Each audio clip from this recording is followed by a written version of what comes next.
हाथों से झाड़ू लगाते जाते उस समय पर मुख क्या करता है भाई? खाली तो रहता है ना। उस समय आप झाड़ू लगाते लगाते भगवान का नाम लेते जाओ।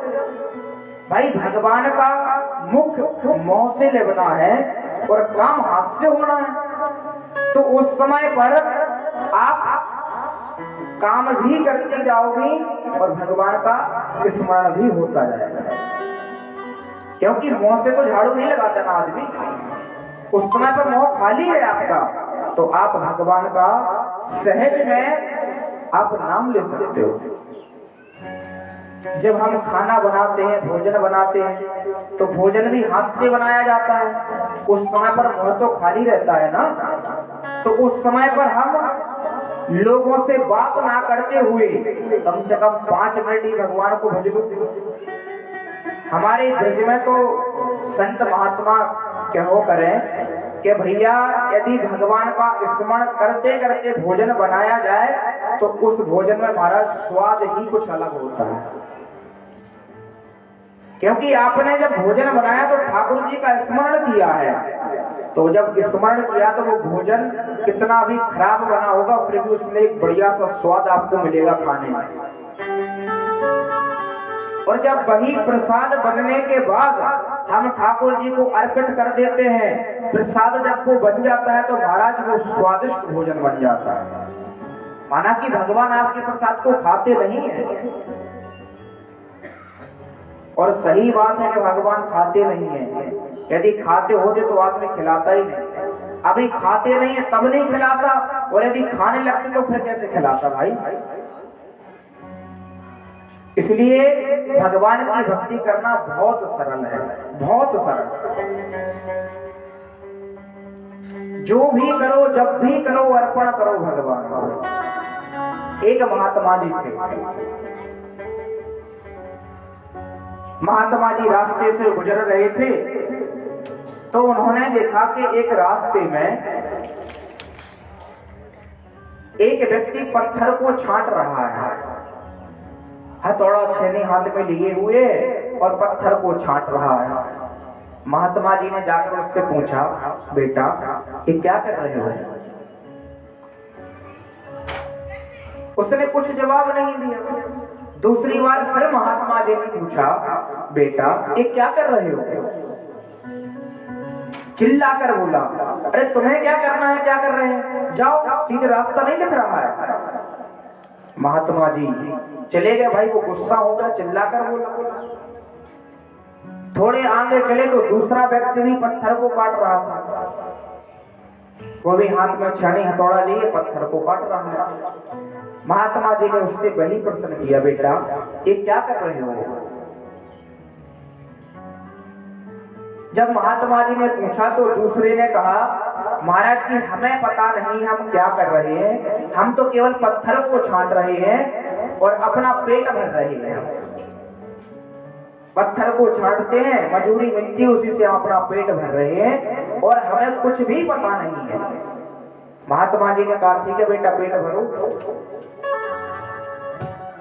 थोड़े आगे और चले तो तीसरा व्यक्ति भी वही काम कर रहा था, पत्थर को छांट रहा था, पत्थर को काट रहा था।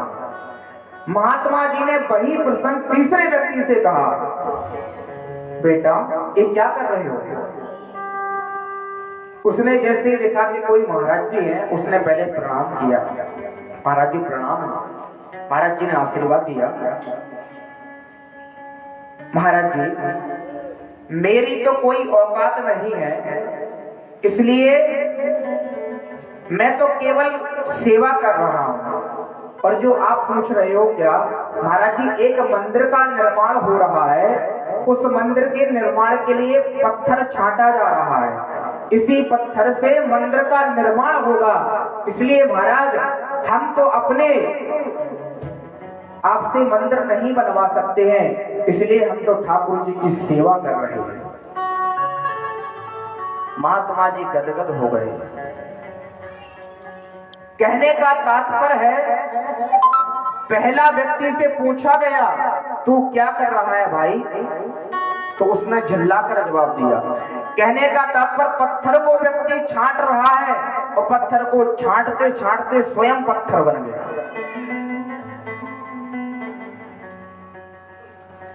दूसरे व्यक्ति से पूछा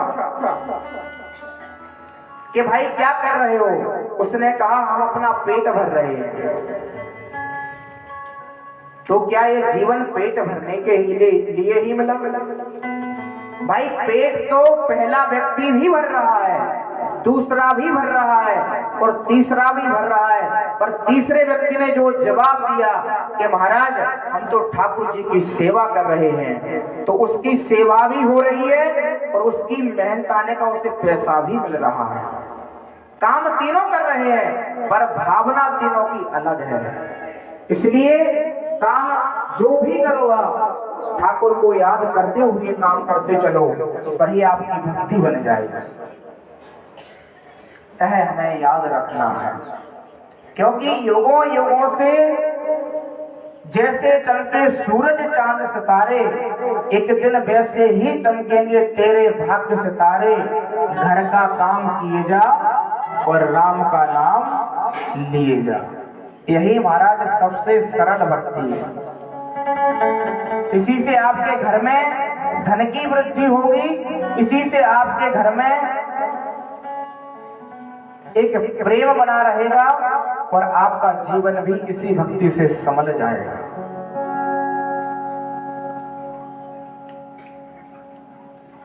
हो मेरो राधा रमण गिरधारी, गिरधारी श्याम बनवारी। मेरो राधा रमण गिरधारी, गिरधारी श्याम बनवारी। मेरो राधा रमण गिरधारी, गिरधारी श्याम बनवारी। मेरो राधा रमण गिरधारी, गिरधारी श्याम बनवारी।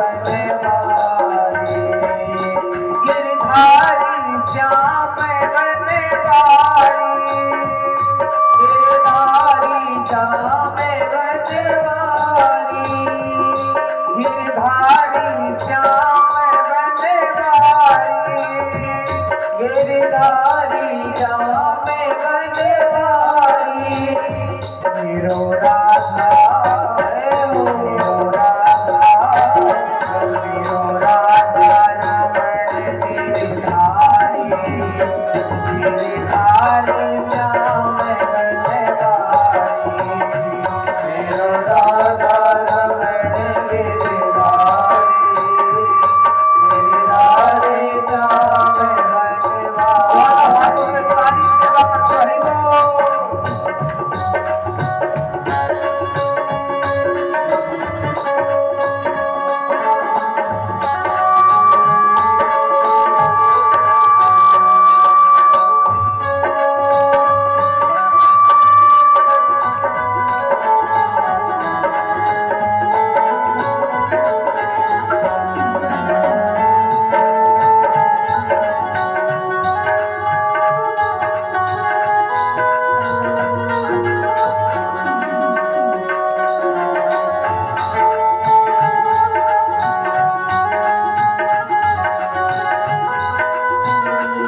गिरधारी श्याम बनवारी। मेरो राधा रमण गिरधारी, गिरधारी श्याम सभी गाएंगे। मेरो राधा रमण गिरधारी, गिरधारी श्याम बनवारी। मेरो राधा रमण गिरधारी, गिरधारी श्याम बनवारी। गिरधारी श्याम बनवारी, गिरधारी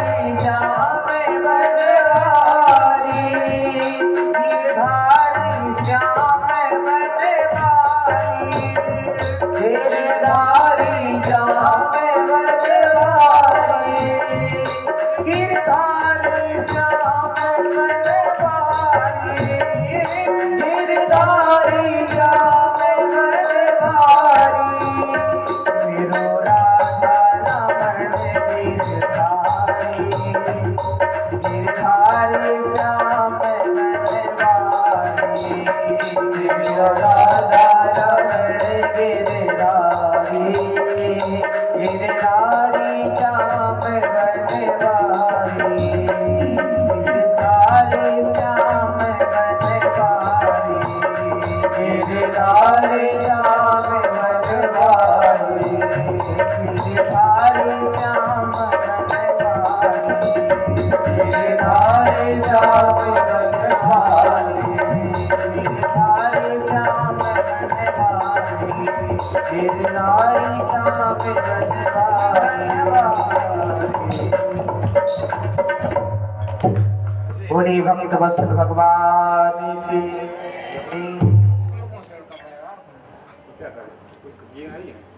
राजा परीक्षित ने महाराज बड़ा ही सुंदर प्रश्न किया। महाराज आपने बताया कि नरकों में भी व्यक्तियों को जाना पड़ता है, तो क्या हमें भी नरक में जाना पड़ेगा? श्री सुखदेव महामुनि ने कहा, राजा जो व्यक्ति जैसा कर्म करता है उसका फल तो उसे भोगना पड़ता है। यदि आप अच्छा कर्म करते हो तो आपको अच्छा फल मिलेगा, और यदि आप कोई बुरा कर्म करोगे तो उसका परिणाम भी आपको ही भोगना पड़ेगा।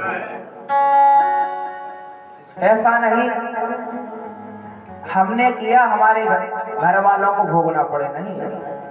यदि आप बुरा करोगे तो आपको ही उस बुरे कर्म का फल भोगना पड़ेगा। तो महाराज कृपा करके नरकों का थोड़ा वर्णन कीजिए। तामस अंध तामस रौरव महारौरव आदि आदि 28 नरकों का वर्णन भागवत जी में किया गया। कहते हैं 80 पत्र नाम के नरक में वो व्यक्ति जाता है जो मन के मुताबिक धर्म करता है, जिसकी आज्ञा हमारा वेद हमारे शास्त्र नहीं देते हैं और वह कार्य हम अपने मन के अनुसार करते हैं, या धर्म में जो पैसा लगाया जाता है उस पैसे को आप अपने यूज में ले लो, अपने उपयोग में यदि आप लेते हैं तो आप नरक में जाने की भागीदारी बन जाते हैं। कहते हैं जब व्यक्ति नरक में जाता है 80 पत्र नाम के नरक में, तो उस व्यक्ति को दंड क्या दिया जाता है? कोड़े होते हैं, उन कोड़ों से उस जीव की पिटाई होती है। देखो मरने के बाद व्यक्ति का शरीर तो यहीं पड़ा रहता है, पर एक सूक्ष्म शरीर होता है, उसी सूक्ष्म शरीर के द्वारा वो व्यक्ति जाता है, और जो वेदना मिलती है, जो कष्ट दिया जाता है, उस सूक्ष्म शरीर को ही दिया जाता है, क्योंकि ये शरीर आपको यही छोड़कर जाना होता है। पंच तत्वों में यह शरीर विलीन हो जाता है। कोड़ों से पहले उसकी पिटाई होती है और इसके बाद एक